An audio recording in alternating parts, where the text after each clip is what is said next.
abogado por la Universidad Católica del Perú, máster en contratación pública por la Universidad de Castilla-La Mancha, magíster en Derecho Administrativo por la Pontificia Universidad Católica del Perú y titulado en los programas de segunda especialidad en la misma casa de estudios en Derecho Administrativo y Derecho Público y Buen Gobierno.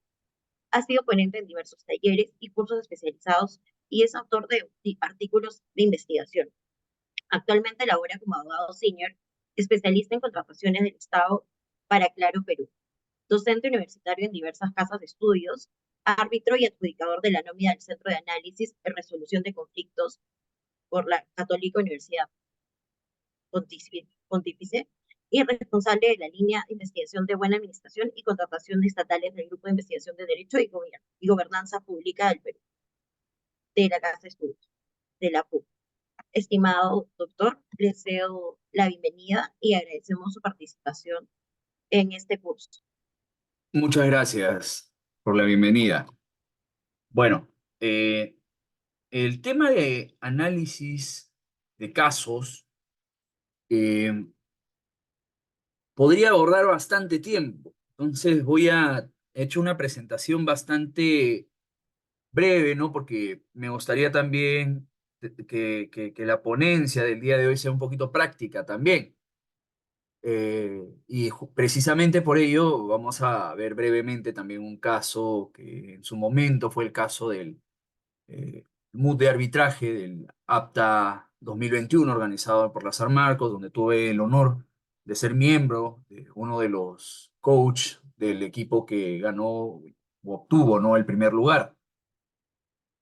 Pero antes, ¿no? Siempre es bastante importante tener en cuenta, ¿no?, cómo es que se deben hacer un análisis debido de casos. Eh, y lo que voy a exponerles ahora, quizás algunas ya seguramente lo conocen, ¿no? Es el método IRAC, ¿no? No Irak, por si acaso, no es el país del Medio Oriente, sino IRAC, eh, que por sus siglas, que se construye, ¿no?, por sus siglas en inglés, ¿no? Y que yo considero personalmente que se trata de una metodología que no solamente les va a funcionar para el tema del mood, sino además para la vida inclusive, ¿no? Para el ejercicio profesional del derecho. Es un método que yo vengo usando desde hace muchos años y que me ha servido para elaborar demandas, para elaborar informes, para un sinfín de cosas, ¿no? Y que cuando, por ejemplo, me toca asesorar a alumnos para que puedan sustentar su título profesional, siempre les sugiero, les recomiendo utilizar este método, ¿no?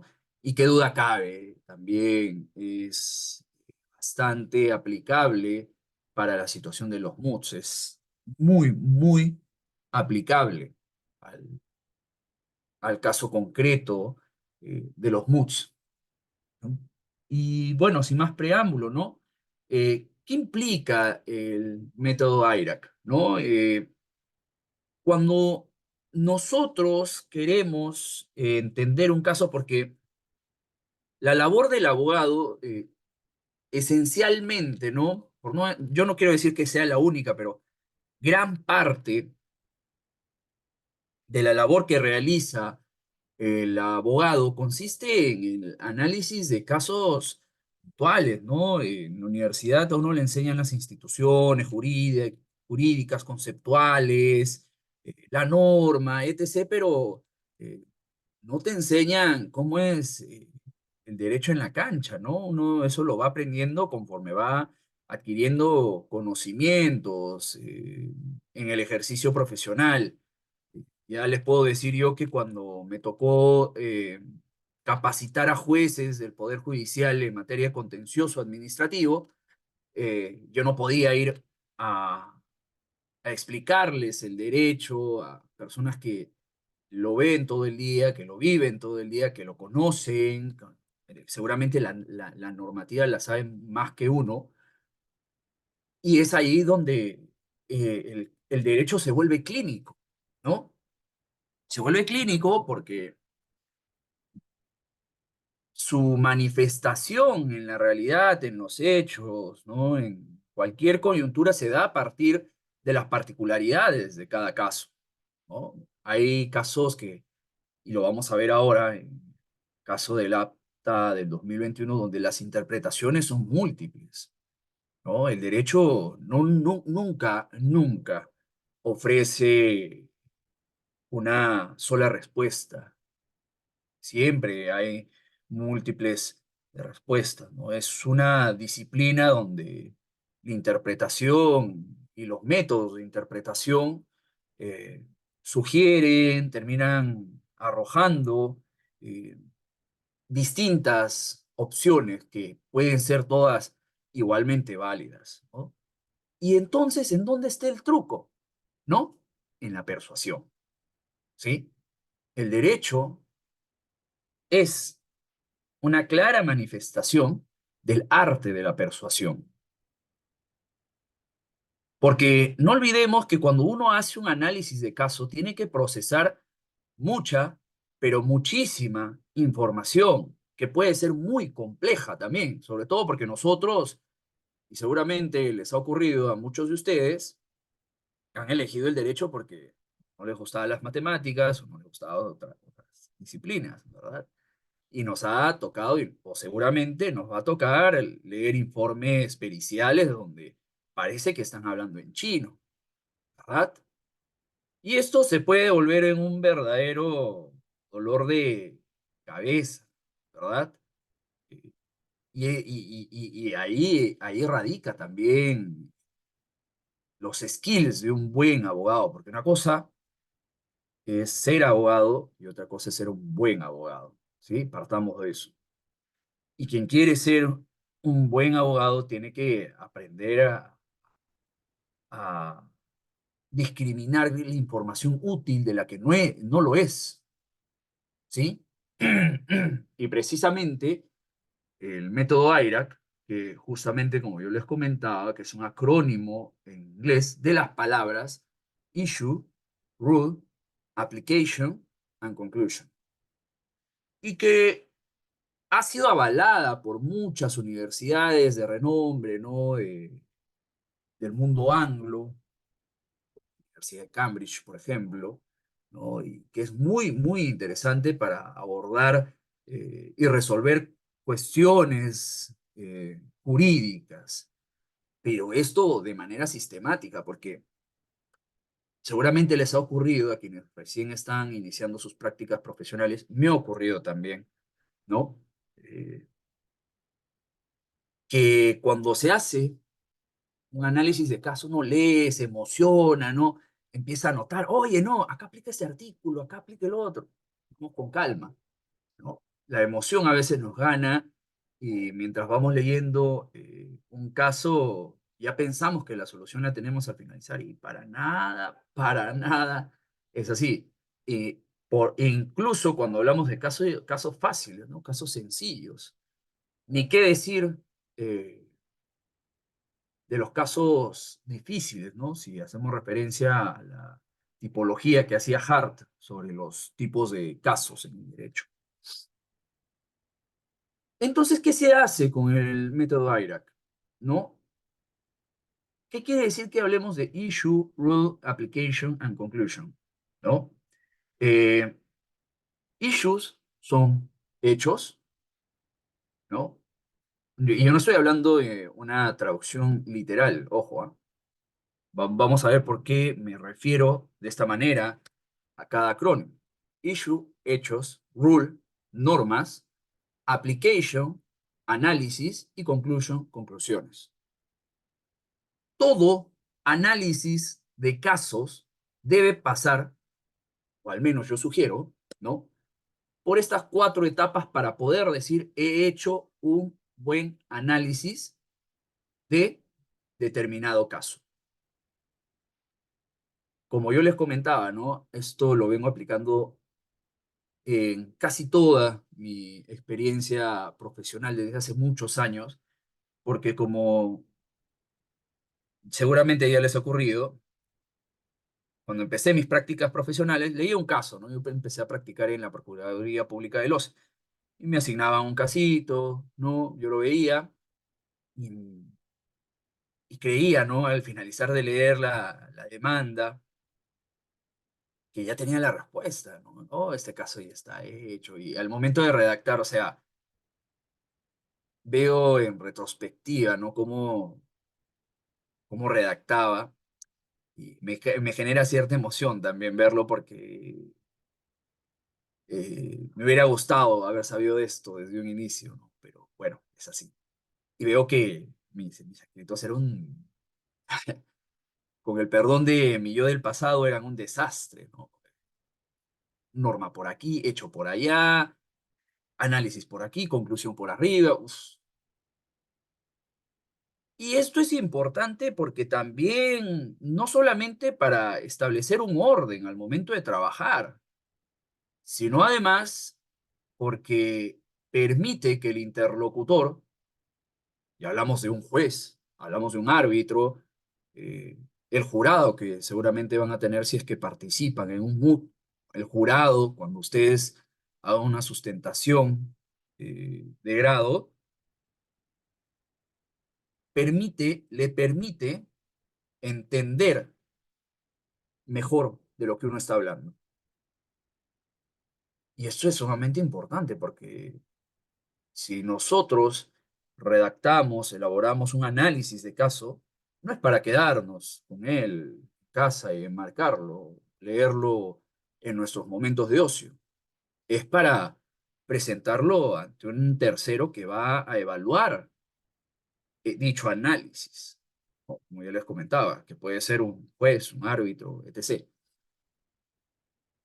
Y es por eso que es de suma relevancia seguir este tipo de criterios, seguir este tipo de orden, ¿sí? Porque nos va a permitir transmitirme de mejor manera un mensaje, una idea, un deseo, una pretensión.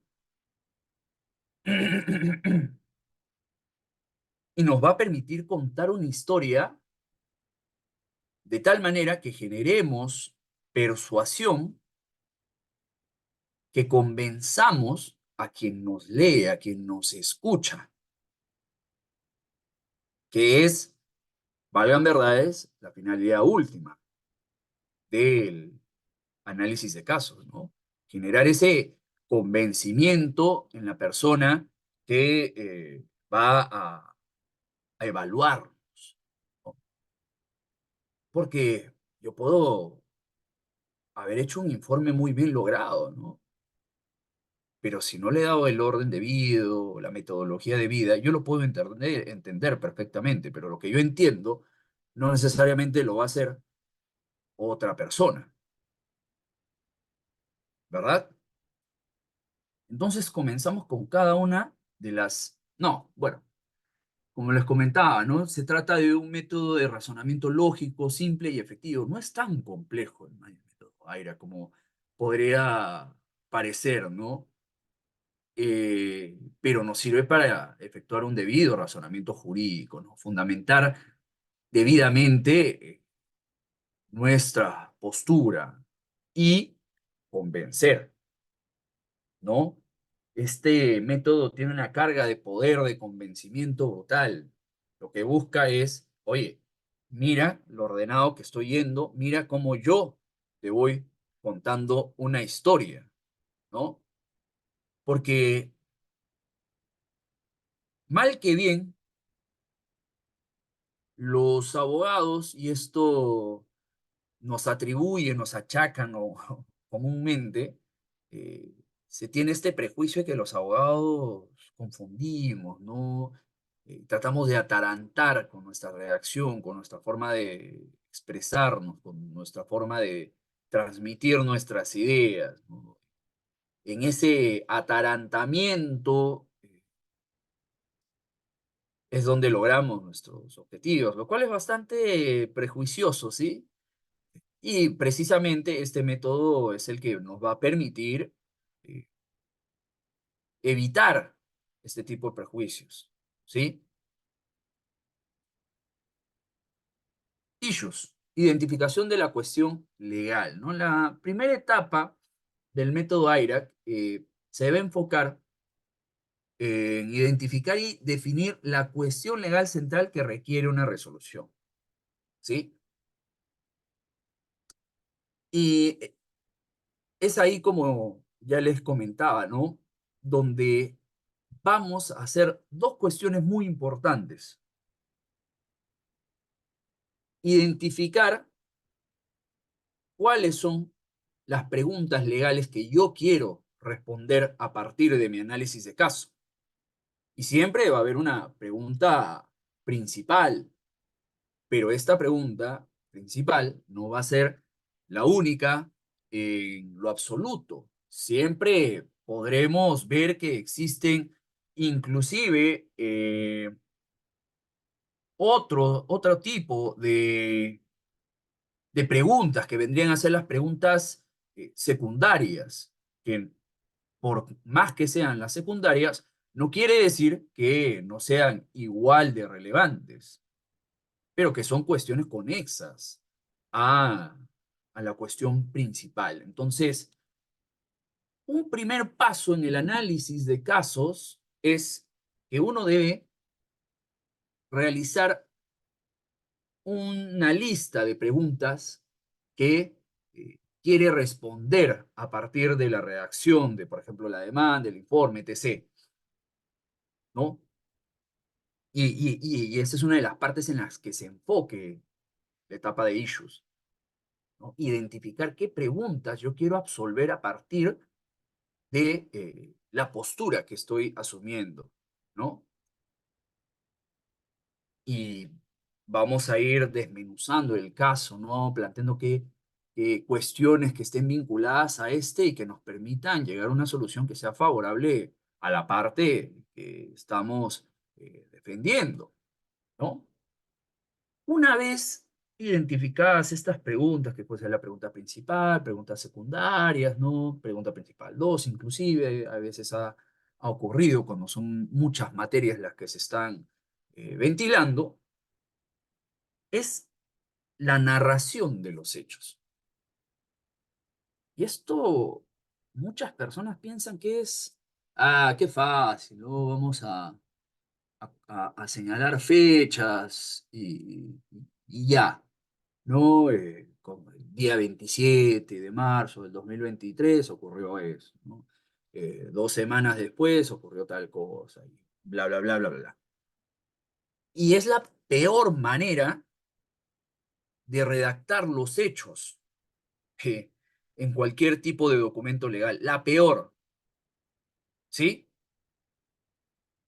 ¿Por qué?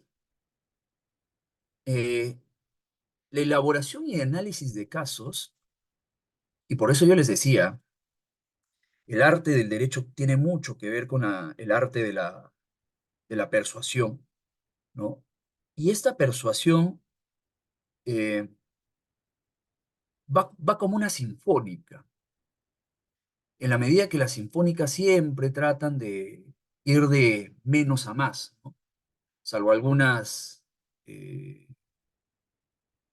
excepciones, ¿no? Como el verano. ¿Y por qué les digo esto? Porque va increciendo el poder de convencimiento. Va increciendo en la medida que uno va soltando su postura en la narración de los hechos. No la dice de golpe, y en la sutileza de ello está el arte de la redacción y del análisis. Y es por eso que es importante ir en orden. Yo no voy a poner en la etapa de issues una conclusión, pero la voy a ir deslizando, la voy a ir soltando de a pocos, sin dejar de narrar objetivamente las circunstancias del caso. Y ustedes me dirán, y oye, ¿cómo es posible eso? ¿No?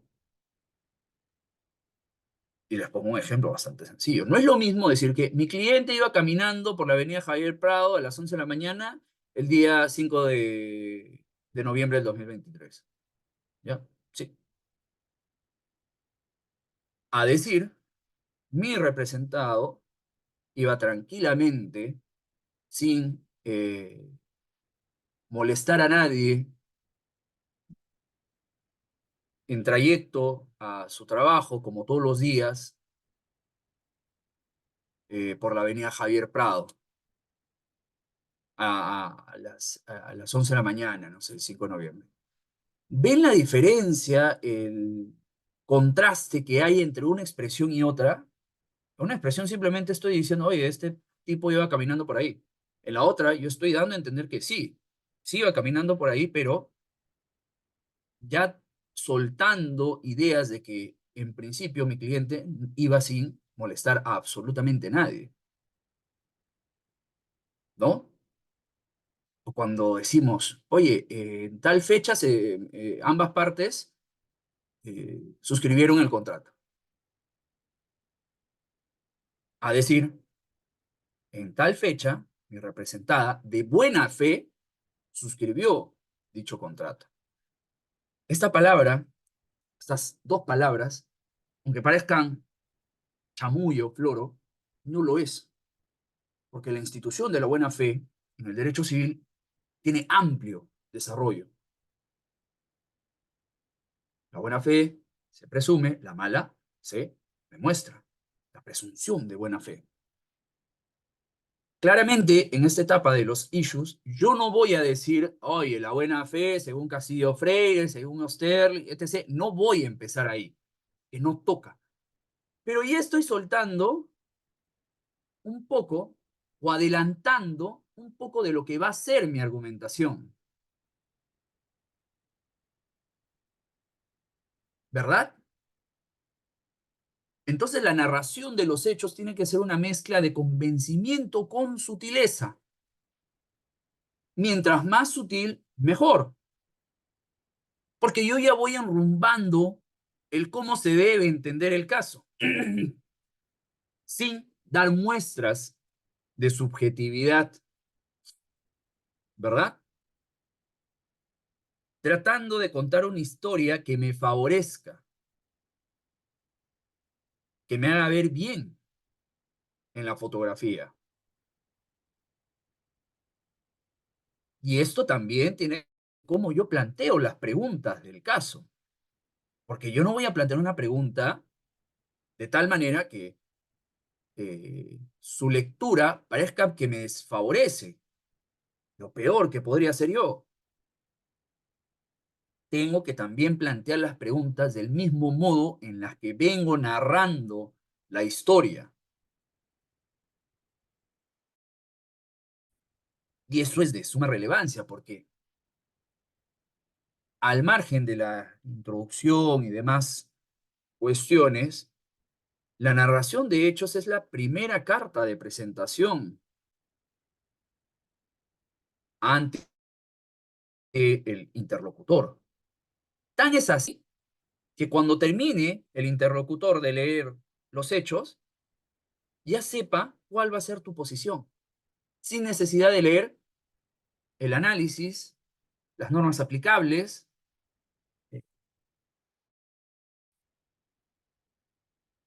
pero lograrlo y claramente, ¿no? ¿Dónde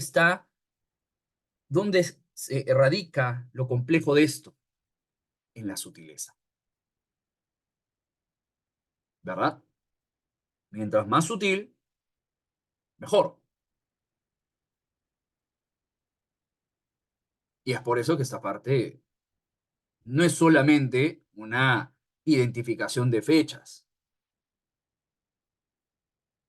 no lo es. Ahora, se puede ser también esquemático, ojo, y eso es algo que yo recomiendo mucho también en los análisis de casos, hacer esquemas, líneas de tiempo, y en las líneas de tiempo se tienen que identificar los hechos que son relevantes también. La narración de hechos es también importante en la medida que se tiene que separar la paja del trigo. Ahí hay que identificar qué hechos son de suma relevancia y cuáles no. Y esto en los moods es muy, muy común. Ocurre con mucha frecuencia que en los casos te ponen información que ni no tiene nada que ver. ¿Y para qué? Para confundir, ¿no? Y está bien, porque si te dieran solamente los hechos relevantes, no tendría ningún objetivo. Entonces, en la narración de los hechos también hay que saber separar lo importante de lo que no es. Y ojo, esto no quiere decir que vamos a omitir información, ¿ah? Ojo, para nada en lo absoluto. La omisión es traición. Ojo. Y esto implica que, aun cuando hay un hecho que no me favorezca, también hay que saberlo hacer que aparezca bonito en la foto. Hacer, yo no digo que malabares, pero sí de redactarlo de tal manera, ¿no? Que a quien yo represento tampoco lo hunda, ¿verdad? Sin omitirlo, claramente, porque la omisión es peor. Va a ocurrir que te pueden consultar, oye, ¿por qué no mencionaste este caso? ¿Por qué no un análisis de este hecho? Porque no le conviene a mi representada. Y eso jamás es una respuesta, ¿verdad? Inclusive redactarlo de manera escueta, ¿no? Pero ojo que esto no se confunda con omitir hechos. No es así. No es una forma de storytelling en la que nosotros debemos eh, redactar, expresarnos, porque esto no solamente funciona para cuestiones derivadas de la redacción de escritos, sino también para informes orales, exposiciones en clases. O sea, la aplicación práctica del el método AIRAC es trasladable a cualquier ámbito del derecho. A ver, ahora, la presentación de las reglas, de la norma, rule, ¿sí? En este apartado es un poquito más sencillo que el anterior, pero es muy, muy relevante. En la medida que se tiene que identificar las normas aplicables al caso. Y esto también tiene que seguir un orden, ¿sí? Yo no voy a poner reglamento, luego ley, luego constitución y así, ¿no? Debe seguir, por lo menos, y esa es mi sugerencia, el rango constitucional establecido, ¿no? Siguiendo, si quieren, la pirámide de Kelsen. Empezar por las normas de mayor relevancia, jerárquicamente superiores, e ir bajando, ¿no? Comenzamos con una constitución, si quieren tratados internacionales, normas de rango legal, reglamentos, y los reglamentos, ¿no? Se subdividen muchos otras tipologías, ¿no? Y en esta etapa tampoco se trata de incluir normas por incluir, ¿no? No me vas a, o no me van a pegar toda la lepaja acá, ¿no? O toda la Constitución. Y esto también es importante, identificar cuáles son las normas que aplican al caso en concreto y señalarlas. Constitución, artículo 2, ¿no? Inciso tal. Código Civil, 1325, ¿no? Y así, 1329, las normas que están íntimamente vinculadas al caso, ¿ok? Y no se puede entender de otra manera, porque incluir normas que no van le va a quitar tiempo al interlocutor y va a decir, ¿y esto para qué? ¿Verdad? Y ¿por qué es importante este apartado? ¿No? Dirán, oye, pero esto lo puedo pegar más adelante. ¿Para qué? Para evitar estar haciendo referencias en el análisis a, de acuerdo al artículo tal, y pum, pegar el artículo. Y luego el análisis. Nos va a permitir aligerar la carga en el análisis, la redacción. Porque si yo ya le he citado una norma en este apartado, cuando haga el análisis, voy a hacer referencia a la norma con las abreviaturas que haya puesto en este capítulo, ¿no? Eh, y el artículo, sin necesidad de replicar todo su contenido. ¿Por qué? Porque yo anteriormente ya he eh, citado las reglas aplicables. Entonces el análisis va a ser mucho más sencillo de redactar, de realizar, de entender inclusive al momento de ser leído. Permite una redacción mucho más clara, ¿no? E incluso se pueden citar sentencias, precedentes, ¿no? Eh, principios que quizás no estén recogidos en nuestra legislación, ¿no? Recuerden que la LEPAJ tiene una lista de principios que no son números clausos, que permiten que se apliquen de otro tipo de fuentes, el derecho, ¿verdad? Y es acá donde nosotros hacemos un recuento, ¿no? De las reglas jurídicas que son aplicables al caso que estamos analizando, ¿ok? Para hacer mucho más sencilla la redacción de, del análisis, ¿ok? Entonces, aun cuando parezca un poco más sencillo esto que la narración de los hechos, eh, no es menos importante.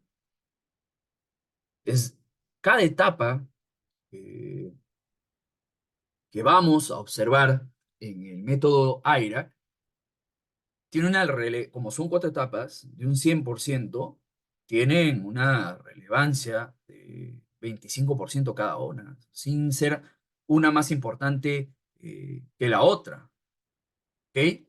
Y eso no hay que perder de vista, ¿sí? Porque al momento en el que nosotros dejemos que una etapa sea, no le demos la importancia debida, es cuando todo nuestro método se va por el suelo y esto se arrastra. Ojo, ojo, esto se arrastra. Es como hacer una fórmula matemática. Si yo me equivoco en un signo, en una operación matemática, al inicio nomás, ¿qué pasa? Ese error se va arrastrando hasta el final, ¿no? De tal manera que va a tener una consecuencia negativa en cada etapa subsiguiente, ¿no? Y eso es algo que muchas veces nosotros olvidamos, ¿sí?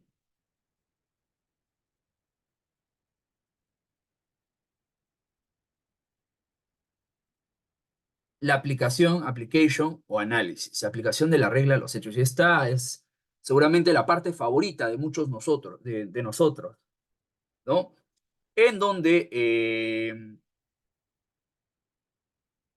se hace el análisis eh, de los hechos conjuntamente con las reglas aplicables. Ahí es donde nosotros nos lucimos y decimos cuál es nuestra postura, ¿no? Y lo que íbamos adelantando inicialmente, ¿verdad? Lo que íbamos señalando en los hechos de manera sutil, en esta etapa ya lo vamos a decir con mucha contundencia, siendo tajantes, ¿no? Y ojo, sí, con las salvedades del caso, porque cuando uno redacta un informe, ¿no? Jurídico, normalmente habla en condicional. Pero en el caso de los MUTs, en el caso de elaborar una demanda, al momento de hacer una contestación de demanda, ¿no? En esas circunstancias, uno tiene que ser muy, pero muy tajante con lo que dice. Que no es lo mismo hacer un informe para sustentación de grado, en donde uno sí tiene que ir hilando muy fino, ¿verdad? Donde uno tiene que siempre estar diciendo las cosas en condicional. No, no ocurre con el tema del MUTS, ¿no? Ahí uno tiene que defender su posición a capa y espada, ¿verdad? Y al momento en el que a uno, el jurado o la contraparte logra que uno se contradiga o flaquee un poco, es donde ya perdiste. Y aquí es donde uno hace se imbrinca, no tanto la norma aplicable, porque la norma tiene múltiples interpretaciones. Una cláusula puede tener diferentes interpretaciones. Y al tener diferentes interpretaciones, se aplican a los hechos de manera distinta, porque la forma en la que yo aplico una norma, un hecho, no va a ser precisamente la que aplique mi contraparte, incluso van a ser contradictorias, se van a oponer. Y es aquí donde yo explico cómo interpreto la norma y cómo se aplica al caso en concreto. Donde yo hago un análisis jurídico, desarrollo mi fundamentación de lo que estoy defendiendo. Este caso es una situación clara de caso fortuito, fuerza mayor, por tales, tales, tales motivos, ¿no? Y desarrollo el porqué. Acá también va a haber una muy importante etapa y que seguramente es mi etapa favorita del,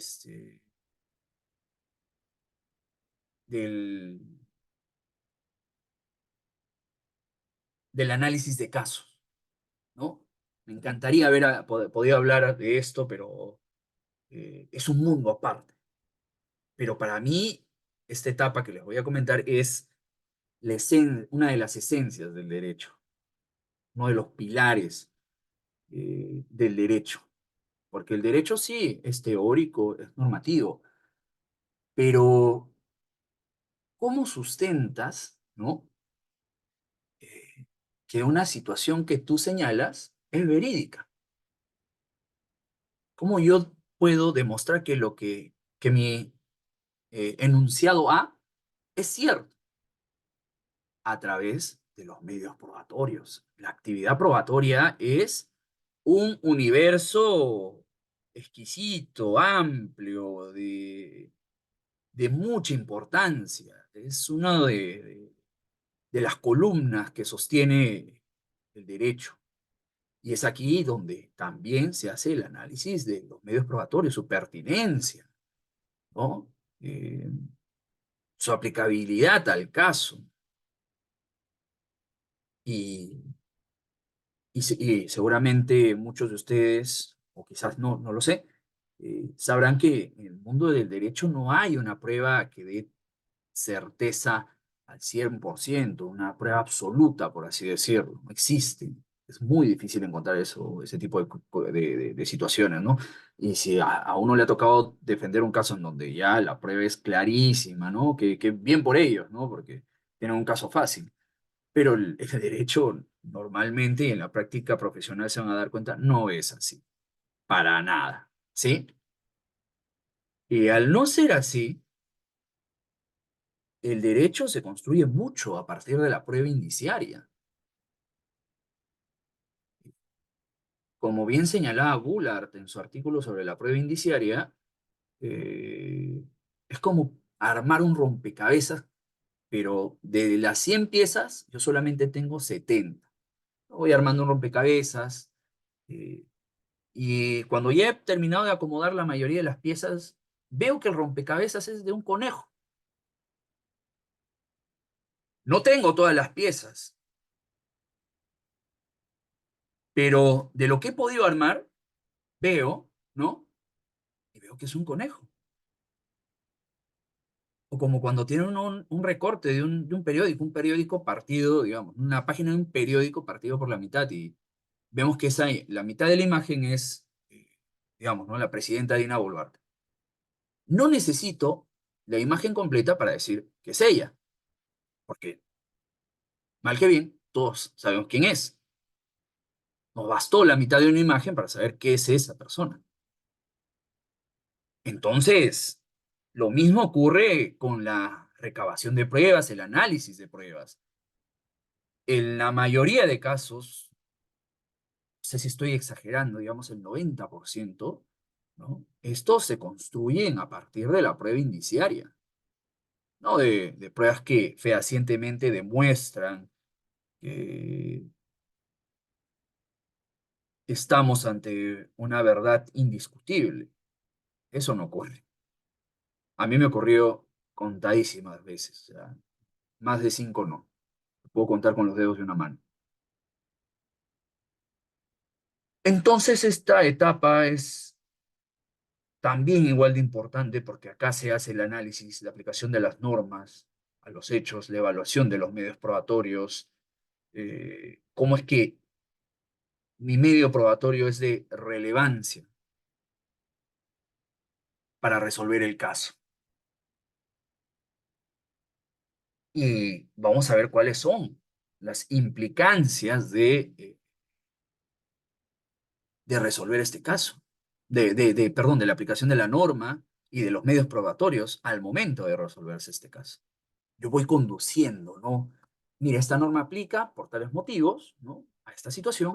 Este medio probatorio es relevante para sustentar esta situación. Entonces, a partir de esto, tienes que darme la razón a mí y no a la otra persona, porque está equivocada, con el debido respeto, claramente. Como el meme, respeto tu opinión equivocada, ¿verdad? Algo así. Entonces, vemos que la aplicación es, digamos, ¿no? La parte, a mí personalmente, la que más me gusta por el tema probatorio, ¿no? Y hasta este momento la más difícil siempre, y siempre me sigue costando es la parte de la narración de los hechos, ¿no? Cómo ser sutil al momento de contar una historia, ¿no? Cómo narrar el cuento de los tres chanchitos y hacer parecer al lobo el bueno, algo así. ¿Se puede? ¿Es posible? ¿Es viable? Bueno, depende de cuánto se haya practicado esto, porque no es cuestión de suerte, no es cuestión de talento tampoco. Bueno, seguramente sí hay personas que nacen con esto de manera innata, ¿no? Pero los mortales, nosotros, tenemos que practicar esto, ¿sí? La única forma de aprender bien esta metodología es practicarla, practicarla, practicarla y seguir practicándola. No basta con venir hoy día, sentarse y escucharme y decir, pucha, ya aprendí el método AIRA, que el método AIRA son 4 pasos. O sea, lo pueden encontrar en internet poniendo método AIRA. Ahora, una cosa es saber que existe este método y otra cosa es aplicarlo a nuestros casos, a nuestro ejercicio profesional. Porque yo puedo poner subtítulo, hecho, luego norma jurídica aplicable, luego análisis, luego conclusiones. Así cualquiera, ¿no? La cosa es hacerlo bien, narrar los hechos de tal manera, ¿no?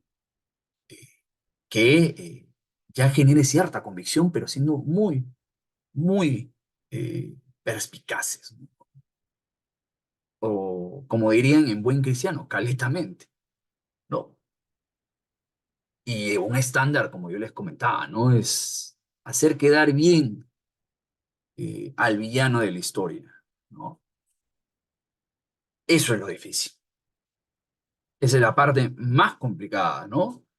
El tema de las normas es un poco más sencillo porque es recuento, pero también es importante porque hay veces que uno pone normas que nada que ver, ¿no?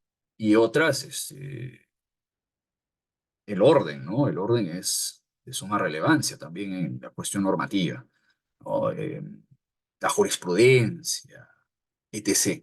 Acá también en el análisis, la application, se puede y es muy importante citar doctrina, ¿no? Que sustente lo que uno está diciendo, porque la interpretación de la norma también se basa en la doctrina. ¿no? La forma en la que yo entiendo una norma la puede haber interpretado un autor de reconocimiento y yo lo, yo lo puedo poner en mi escrito, ¿no? Esa parte es donde también se tiene que hacer aplicación de la doctrina y se recomienda, ¿no? En estos casos, poner autores reconocidos, ¿no? Como uno. No, mentira, es broma. Eh, y así, ¿no? Citen a Morón, Adanos, en el ámbito internacional también se puede citar a Santo Fimio Gamboa, a Rebollo Push, entre otros, ¿no? Siempre es bueno incluir en el desarrollo del análisis el tema doctrinario, porque la doctrina, no olvidemos, es fuente de derecho y no recomiendo incluir la doctrina en la parte de presentación de la regla, porque como tal, colocarlo ahí no va a tener contexto. ¿Dónde se le da contexto a la doctrina? Acá, ¿sí? Y hay que tener cuidado también con la doctrina, porque la doctrina muchas veces se descontextualiza, ¿sí? Eh, si se descontextualiza, alguien que haya leído un autor, nos puede agarrar por ahí. Si yo de un párrafo agarro una frase, ¿sí? Y la pongo en mi análisis, puede sonar bien, puede parecer que un autor concuerda conmigo. Pero no es cuestión de ver solamente el árbol, sino el bosque. ¿Qué pasa si dentro de ese párrafo se esconde una idea más importante que contradice a la que yo estoy citando? Entonces, la doctrina no es cuestión de, oye, pongo un título, copio y pego, pum. No, para citar doctrina hay que leer por lo menos, ¿no? Una buena parte del artículo o el libro que se está citando. No todo el libro, no todo el artículo, al menos el subcapítulo de donde estoy citando, al menos, por lo menos el párrafo entero o el anterior o el siguiente de lo que estoy citando. Porque muchas veces hay autores que sí señalan una idea para luego rebatirla en párrafos siguientes. Entonces, un jurado, un juez, un árbitro que haya leído, ¿no? La doctrina que nosotros estamos citando, nos puede defenestrar, nos puede destrozar diciendo, ¿qué hace este autor acá si dice todo lo contrario de lo que tú mencionas? ¿Has leído todo el artículo del cual tú has citado? Entonces hay que tener también cuidado. La doctrina no es agarro, copio, agarro, copio, agarro, copio. Por eso es bueno también parafrasear lo que uno señala, ¿sí? Y no cambiarle el sentido a las cosas que uno lee. Es importantísimo, ojo, el tema de la doctrina, pero en estos términos, ¿sí? Con mucho cuidado, ¿sí? Habiendo leído bien, no descontextualizando lo que el autor quiera decir, ¿ok?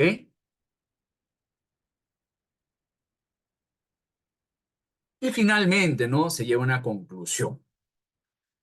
Ya esta etapa final es donde uno recaba todo lo que ha elaborado previamente. Y no se trata de pegar, copiar y pegar párrafos del análisis, no, ¿sí? Las conclusiones, eh, lo que tratan de hacer, ¿no? Es dar respuestas a las cuestiones, a las preguntas que nosotros hemos formulado. Sí, las preguntas también se van a responder aquí, pero ¿dónde? Yo lo digo de manera eh, haciendo síntesis de lo que ya he mencionado. Y por eso es importante también desarrollar skills para manifestar, expresar ideas eh, de manera resumida. Sí, porque he visto documentos donde las conclusiones son 5 o 6 páginas y el análisis son de 8 o 10. Entonces no tiene ningún sentido eso, ¿no? Las conclusiones deben ser proporcionales al análisis, ¿sí? Y no es un resumen, ojo, de lo que se de cada una de las etapas, ¿no? Cuando digo resumen de lo elaborado, me refiero a las respuestas de las cuestiones principales que me he planteado para elaborar un informe, para hacer un análisis de un caso. Entonces, mis conclusiones deben llevarme a responder estas cuestiones a partir de todo lo que he señalado previamente, ¿sí? Que es como bien menciono en la lámina, es el resultado lógico del análisis. Debe responder directamente a la pregunta planteada en la etapa de issues o de identificación de la cuestión legal, ¿verdad? Y hay una cosa que me olvidaba comentarles de lo anterior, y eso es algo que cuando asesoro a chicos, chicas para que se titulen, ¿no? Eh, y eso es un tema que yo siempre les recalco, ¿no? Cuando uno está hablando para una audiencia de 5 personas, por ejemplo, ¿no? Y quiere transmitirles una idea, ¿cuántas veces como mínimo debo señalar esta idea para que pueda calar en este grupo de 5 personas?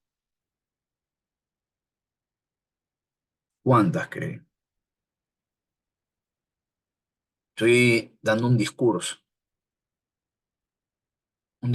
no sé, a favor de la privatización del sistema penitenciario a través de APPs. Y en esta presentación, ¿no? En este speech, mi idea central es esa, ¿no? Y mi audiencia es de 5 personas. ¿Cuántas veces tendría que repetir esta idea? Por lo menos unas 5 veces. Una por cada persona. Y eso es un ejemplo, ¿no? No es que les esté diciendo que van a hablar para una audiencia de 100 personas y 100 veces van a repetir la idea, ¿no? Lo digo en la medida que la idea fuerza de su argumentación, ¿no? La tienen que repetir cuantas veces sea necesaria en su análisis de casos. Porque si lo decimos solamente una vez, ¿no? Y la lectura y lo que leemos, sabemos esto, a veces hay ideas muy importantes que uno las lee y las deja pasar, ¿no?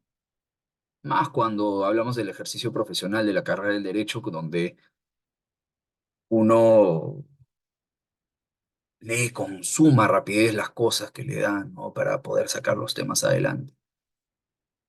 Entonces, se nos puede escapar algo muy importante al momento de leer. ¿Y cómo yo puedo evitar que mi interlocutor, ¿no? Quien me lee, quien me escucha, se le quede grabado o se le quede grabada mi narración, mi idea principal, repitiéndola, señalándola cuantas veces sea necesario, ¿sí? Si yo repito la misma idea, ¿no? Se le queda a quien me escucha, a quien me lee, y se da cuenta que ese es el mensaje que yo quiero transmitir. Y no se trata de decirlo de la misma manera. Ojo, ahí está también la sutileza de la aplicación, del análisis. Cuando yo hago esto, debo decirlo de las formas distintas posibles que tenga a la mano. Y solamente de esta forma, ¿sí? Eh, Voy a poder hacer que el mensaje que quiero quede en el interiorizado en otra persona. Es la mejor manera de hacer que una idea a fuerza quede en quien me escucha, en quien me lee. Y esto también va a ser recogido en las conclusiones, mis ideas fuerzas. Y no sé, como digo, no se trata de copiar y pegar del análisis. Hay múltiples formas de decir una idea, ¿no? En varios sentidos. de forma, redactarla de distintos modos, pero con la misma fuerza, con el mismo contenido, con la misma carga, ¿sí? Entonces, ¿cuáles son los beneficios del método AIRAC en la práctica legal, no? Nos ofrece a nosotros, los abogados, las abogadas, una herramienta muy eficiente para ¿qué? Estructurar argumentos de manera lógica y sobre todo persuasiva, ¿sí? Y también nos va a proporcionar una metodología que va a ser mucho más sencillo el análisis de los problemas jurídicos que nosotros podamos identificar y además de presentar la información de manera ordenada para quien me va a escuchar, para quien me va a leer, ¿sí? Y esto va a proporcionarnos una herramienta para facilitar nuestra comunicación legal, para el desarrollo de nuestras habilidades analíticas, ¿no? Y para poder tomar decisiones debidamente fundamentadas, ¿no? Y esta claramente es una herramienta muy valiosa para cualquier profesional del derecho, ¿sí? Sobre todo que busca mejorar sus presentaciones, su redacción, su manera de hilar ideas, ¿no? Y no solamente en el ámbito escrito, sino también oral, ¿sí? Y, y como les comenté, ¿no? Es una de las formas más avaladas de elaborar este tipo de cuestiones en el mundo del common law, ¿no? Y lo recomiendo no solamente para el tema del MUT, sino también para todo el ejercicio de la carrera profesional del derecho, ¿no? Para cuando hagan informes orales, para cuando hagan, redacten demandas, para que hagan informes jurídicos, ¿no? etc. Sirve para muchas cosas el derecho, pero es un método que parece sencillo porque tiene 4 etapas, te dice cómo ordenar tu escrito, pero no acaba ahí, no acaba ahí, porque yo puedo tener muy en mente las 4 etapas, señalarlo en mi escrito y luego el fondo, el contenido es cualquier cosa, que no tiene nada que ver. ¿Cómo logramos interiorizar esta metodología? Practicando, dándole. No hay de otra manera, ¿sí? Solo de esa forma seremos capaces de hacer un buen análisis de casos para nuestro ejercicio profesional. De otro modo, eh, vamos a seguir presentando cualquier tipo de escrito, hacer cualquier tipo de presentación, salvo tengan una metodología que les sirva más, ¿no? A mí, en 8 años de ejercicio profesional del derecho, eh, me ha servido mucho. Para mí fue luz al momento en el que pude aprender de este sistema hace muchos años y me ha permitido mejorar mi forma de argumentar, mi forma de presentarme, mi forma de redactar. ¿Sí? Lamentablemente el tiempo no nos da para más. Les voy a pasar a través de Fabián, caso Abda, para que ustedes puedan eh, aplicar el método AIRAC. ¿Sí? Es del 2021, fue un casito muy interesante. Les recomiendo aplicar el método AIRAC a este caso y vean cómo les va, como una práctica jurídica, ¿no? Recién es sábado, pueden dedicarle su fin de semana a esto. Muchas gracias por la presentación, perdón, por la invitación. A los chicos de B-Lawyer, como siempre, muy agradecido por tomarme en cuenta y, y y nada, nos vemos en una siguiente oportunidad. Muchas gracias, doctor. Ha sido una ponencia enriquecedora. Todos hemos aprendido muy bien como el análisis de los casos. Estamos agradecidos por haber participado en esta ponencia y tenemos preguntas de algunos invitados participantes que podamos Sí, responder. claro. Dice. ¿Cuál es la extensión que considera que debe tener la demanda? A ver, depende. Y perdón, eh, que que me haya puesto así, pero depende, y que es una respuesta de, muy de abogado, ¿no? Mm, No considero que hay un límite, pero mientras más resumida, mejor. ¿Por qué? Yo les había comentado que en algún momento he capacitado jueces del Poder Judicial. ¿Saben cuántos expedientes tienen esos señores? Más de 3.000. Y les pregunto, ¿ustedes creen eh, que esos señores les va a dar para leer una demanda de 60 páginas? Les va a prestar atención las 15 primeras páginas. De ahí eh, no, seguramente no va a leer más. Entonces hay que tratar de ser bastante resumidos, ¿no? Ponerlo lo más importante, ¿no? La carne en el asador, como se dice, buen cristiano. Y tratar de evitar señalar cuestiones que no tienen nada que ver, ¿no? Separar la paja del trigo, como ya les había comentado.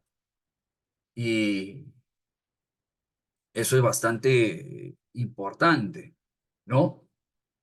No hay un estándar establecido, pero mientras, como dicen, ¿no? A veces menos es más. Pero no te podría decir una página, un número de páginas exactas. Te mentiría. He hecho demandas de más de 100 páginas, pero para tribunales arbitrales, ¿no? Porque árbitros en todo caso tienen más tiempo para leer. Tenemos, ¿no?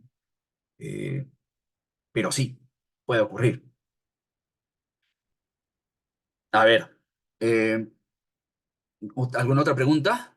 Sí, doctor, de acuerdo. Tenemos otra pregunta que es, ¿cuál es el plazo para la instalación de un tribunal arbitral? Ah, bueno, pero eso es de arbitraje, ¿no?